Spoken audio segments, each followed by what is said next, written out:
জানো তো আমার বর আমাকে লক্ষ্মী বউ বলেছে। কেন বলেছে সেটাও তোমাদের সাথে নিশ্চয়ই শেয়ার করব। তার আগে দেখে নিই এই প্যাকেট দুটোতে কি আছে।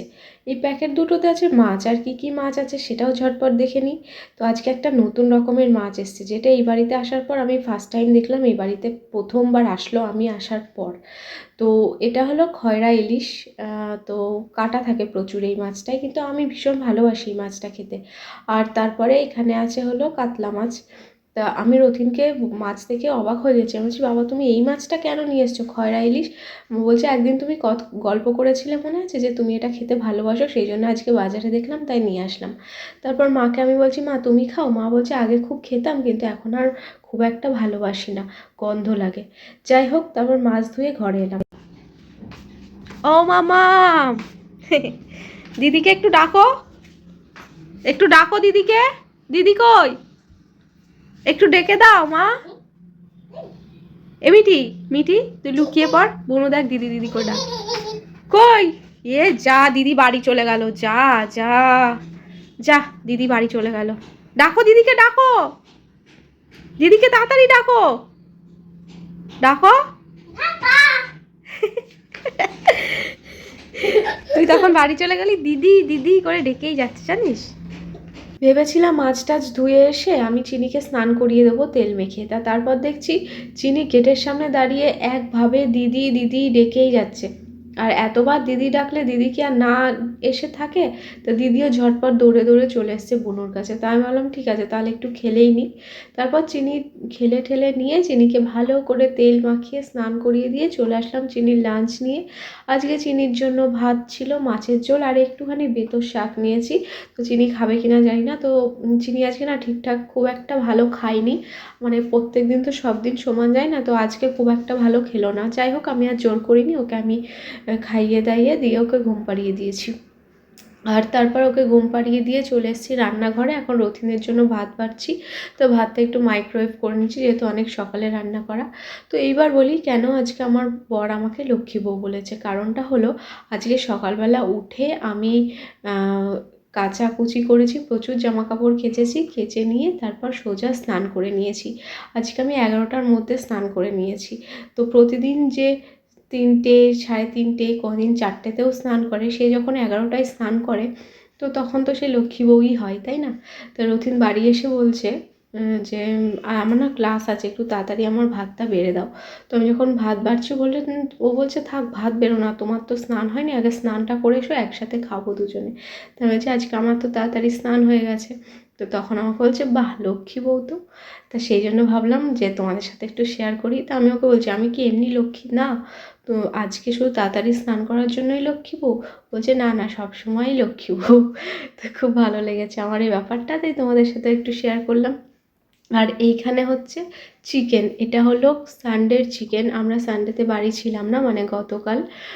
তো সেই জন্য মা চিকেন বানিয়েছিল বাড়িতে, কিন্তু কেউই খায়নি। কালকে আমরা বাড়ি এসেছি, এসে তারপরে আমরা রাতে আর কেউ কিচ্ছু খাইনি। রথিন এগরোল নিয়ে এসেছিলো, সেই এগরোলটা খেয়ে আমরা ঘুমিয়ে পড়েছি সবাই। তারপরে আর রাতে কিছু খাইনি। আর বাপি শুধু খেয়েছিল দুধ আর রুটি। আর আমরা তো কেউ কিছু খাইনি। চিকেনটা পুরো ধরা বাঁধাই ছিল। মা মনে হয় দুপুরে রান্না করেছিল ঠিকই, মা মনে হয় দুপুরেও খায়নি। তো সেই জন্যই এখন আমি গরম করলাম। তা মা আজকে মাছও করেছে, তো আমি মাছটা খেলাম না। আমি ভাবলাম যে এখন আর মাছ মাংস দুটো একসাথে আমি খেতে পারি না, তা ভাবলাম মাছটা থাক, রাতে খাবো ভাত দিয়ে। তো সেই জন্য আমি এখন চিকেনটা গরম করলাম, করে চিকেন দিয়েই খাবো। আর রথিন চিকেন খাবে না বললো, কারণ ওর চিকেনে খুব অরুচি এসছে, সেই জন্য। তো ওকে আমি ভাতটা বেড়ে দিলাম। আর ও খেয়ে দিয়ে এসে একটু রেস্ট নেবে, ওর আর ক্লাস আছে, বেরিয়ে যাবে। সেই জন্য আমি ভাবলাম আগে আমি বেডটা ঠিক করে দিই, কারণ বেড গোছানোর সময় পাইনি। সকালে গুছিয়েছিলাম, কিন্তু যেহেতু মেয়েকে খাওয়ানোর পর আবার একবার গোছাই, তো সেটা আর হয়নি। তো সেই জন্য রতিনকে বললাম তুমি খাও, খেতে খেতে আমি খাচ্ছি, কারণ বেড না গোছালে তুমি হলো এসে রেস্ট নিতে পারবে না, সেই জন্য। তো সেই জন্য এই দিকের কাজ টাজগুলো করে নিয়ে তারপর আমি ওদিকে যাব, খেতে যাব। আর সব থালা বাসন যা ছিল সব নামিয়ে দিয়েছি। আমি শুধু বিছানাটা গুছিয়েই সোজা খেতে বসে যাব। আর ওই খাওয়ার পর না ওই বাসন রাখতে, তারপরে ওই সব কিছু এক্সেস খাবারগুলো ফ্রিজে তুলতে আমার খুব কেমন একটা, মানে কি বলবো, এত কুড়েমি লাগে। কারণ মনে হয় যেন খেয়ে উঠে হাত ধুয়েই জায়গাটা মুছেই একেবারে খাটে উঠে পড়ি, এরকম মনে হয়। তো সেই জন্যই আমি সব কাজ আগে গুছিয়ে নিয়েছি, তারপর আমার সব গুছিয়ে নিয়ে শুধু আমার একটা প্লেট থাকবে আর কিচ্ছু কোনো বাসন থাকবে না, এইভাবে করবো। I'm a triangle with 3 sides, 3 straight sides. I'm a triangle with 3 sides, 3 straight sides, 3 straight sides. I'm a triangle. Good evening everyone, এখন বাজে রাত 8টা মতন বাজে। প্রচণ্ড গরম লাগছে, মানে দুপুর থেকেই প্রচুর গরম লাগছে, যে গরম পড়েই গেছে মনে হচ্ছে। তো চিনিকে সন্ধ্যাবেলা একটু দুধ মুড়ি খাইয়েছিলাম, তো চিনি দুধ মুড়ি খেয়ে দেখো আমি এতগুলো সব গোছালাম। এখানে যে কত কিছু জামা কাপড় রয়েছে তার কোনো ঠিক নেই। এগুলো সব কেচেছি, এগুলো দুদিনের কাঁচা জামা কাপড়, ঠিক আছে, আজকের আর কালকের মিলিয়ে। কালকে যেহেতু বাড়িতে ছিলাম না, তারপর বাড়ি এসে আর গোছাতে পারিনি, তো ভাবলাম আজকেও অনেকগুলো কেচেছি, তাই এগুলো হলো দুদিনের। আরও কিছু আছে। আর আমার খাটের অবস্থা দেখো কি হয়ে রয়েছে, শরীরটা একদম ভাল লাগছে না আজকে। তারপরে যে পিরিয়ডস হয়েছে তা ব্যথা প্রচণ্ড, মাজা কোমরে প্রচণ্ড ব্যথা। আর তারপর ক্লাস ছিল আজকে, সামনে সব এক্সাম, ফাইনাল এক্সাম, তো ক্লাস এখন ছুটি দেওয়া যাবে না, সেটা করাতেই হবে, যার জন্য আর কি। তারপর তো মেয়ে রয়েছে, তো চিনিকে নিয়ে কিছুটা গোছালাম আর কিছুটা ওই ঘরে দিয়ে আসলাম, লাস্টে পারলাম না, তো এগুলো সব গোছাচ্ছি। আর চিনি একটা একটা করে নিচে ফেলছে ওখান থেকে নিয়ে নিয়ে। দেখো কত কিছু রয়েছে এখানে, 3টে বেডশিট, এগুলো চিনির কিছু প্যান্ট রয়েছে, এখানে সবই চিনির জামা কাপড় রয়েছে এগুলোতে। এখানে রয়েছে রথিনের জামা কাপড়, এখানে চিনির কয়েকটা কাঁথা রয়েছে, বালিশের কভার, এখানেও রথিনের জামা কাপড়, এগুলো চিনির শীতের সোয়েটার রয়েছে, এখানে রথিনের সোয়েটার রয়েছে। এগুলো সব তুলে দেবো, এগুলো সব বক্সে চলে যাবে, কারণ এগুলো আর লাগবে না। আর এখানে রথিনের কতগুলো শার্ট রয়েছে, এগুলো আয়রন ছাড়া, তা আয়রন করে তারপর রাখতে হবে। আর দেখো চিনি দুধ মুড়ি খেয়েছে, তা মুড়ি ছড়িয়েছে, এখন খাট টাট সব গোছাতে হবে। ঠিক আছে চলো, তো দেখি আর কতটা কি করতে পারি। অনেক কিছু রয়েছে, ওই জায়গাটার ওই কোণাটার অবস্থা খুব খারাপ, কোণাটা পুরো ঠিক করব। আসলে শরীর খারাপ হলেও না এগুলো দেখে আমি থাকতে পারি না। কালকে গোছাইনি, সেই থেকে যেন মাথা ঘুরছে আমার যে কখন এগুলো গোছাও। আজকে গোছাবো, যতই শরীর খারাপ লাগুক যাই লাগুক, এগুলো সব কিছু ক্লিন করে তারপর মনে হবে যে না, তারপর মনে হয় শরীরটাও ঠিক হয়ে গেছে। ড্রেসিং টেবিলের অবস্থা, এই দেখো চিনির জুতো, চিনি বাড়িতে ঘরে যে জুতো দুটো পরে আজকে কেচে দিয়েছিলাম, খুব সুন্দর পরিষ্কার হয়েছে, একদম নতুনের মতন লাগছে। তারপরে এই জায়গাটা মানে খুবই খারাপ অবস্থা। চলো গুছিয়ে নিই, তারপরে আসছি।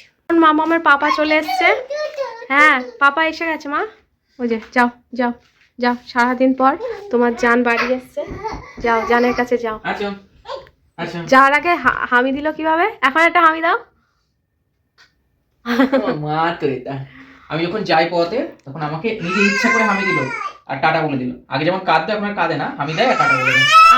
আমাকে হামি দেয় না জানো তো, আমি চাইলেও আমাকে হামি দেয় না, আমি ভিলেন হয়ে গেছি এখন। কই আমার সোনা মা কই? এই আমি ভিলেন হয়ে গেছি, হ্যাঁ তুমি জোর করে খাও, ওই জন্য আমি জোর করে খাওয়াই, আমি ভুল করলে বকি, হ্যাঁ। আর পাপা তো কিছু বলবে না, পাপা বকেও না, জোর করে খাওয়াইও না, তাই পাপা ভালো আর মামা পচা। একটু আনন্দ করো তারা। ধর ধর এই ধর তো,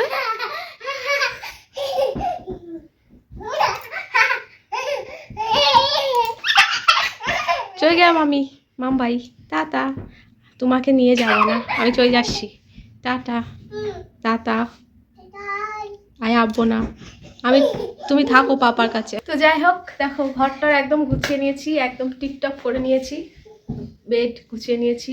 একটা খুব ওলাই যাওয়ার একটা খুব খারাপ অভিজ্ঞতা ছিল। এই যে দেখো কেন রাখতে হয়, আমি সব এটা গোছালাম, এখানে এসে এটা কেন ফেললে? তো দেখো এই জায়গাটা সবে গুছিয়ে রাখলাম, আর দেখো এখানে এসে রাখা হয়ে গেল। কেন রাখলে?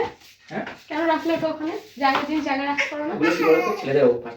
আর একটা সত্যি কথা বলো, যদি অগোছালো না থাকে তাহলে গোছাবে কি হবে? আমাকে কিভাবে গোছাবে?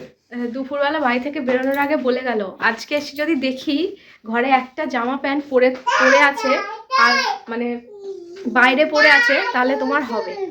আর তাহলে এবার আমি কি বলবো তোমরা বলো, তোমরা কমেন্টে জানো ওকে এবার কি বলা উচিত। কি বলতে চাই আমার বেলায় সব, আর ও কিছু করলে কোনো ব্যাপার না। গামছাটা বাড়ি এখানে রেখে দিয়েছিলাম সরিয়ে, দেখো এখন এবার কমেন্ট করবে। হ্যাঁ গামছাটা পর্যন্ত মানে দরজাটা খুলে একটু ব্যালকনি থেকে রাখা এগুলো ছোটখাটো অভ্যাস, এগুলো মেনে নিতেই হবে গো। হ্যাঁ, এগুলো সবাই করে, ঠিক আছে? না অভ্যাস আমারও হতে পারে সেটা, আমি করলে তখন তাহলে এত কথা হবে কেন, আর তুমি করলে কোনো কথা হবে না কেন? ওরে বাবা রে, দেখো দেখো খুলবে না, খুলবে না, কার কথা শুনে? জুতো পরা নেই মামা, যা মামাম। এ দেখো কিছুতেই জুতো পরছে না, জুতোটা তুলে খাটের ওপরে রাখলো, আর ওদিকে বলটা বলের মতো ঘুরছে, আর ওখানে কি করছে আমি একটু দেখতে চাই। কি করছো তুমি? হ্যাঁ কই? ও ওখানে একটা টিপ আছে, সেই টিপটা তুলছে। ওঠো, কই দেখো কত চেষ্টা করছে টিপটা তোলার। পেরেছো তুলতে? পেরেছো? দাও, দিয়ে দাও।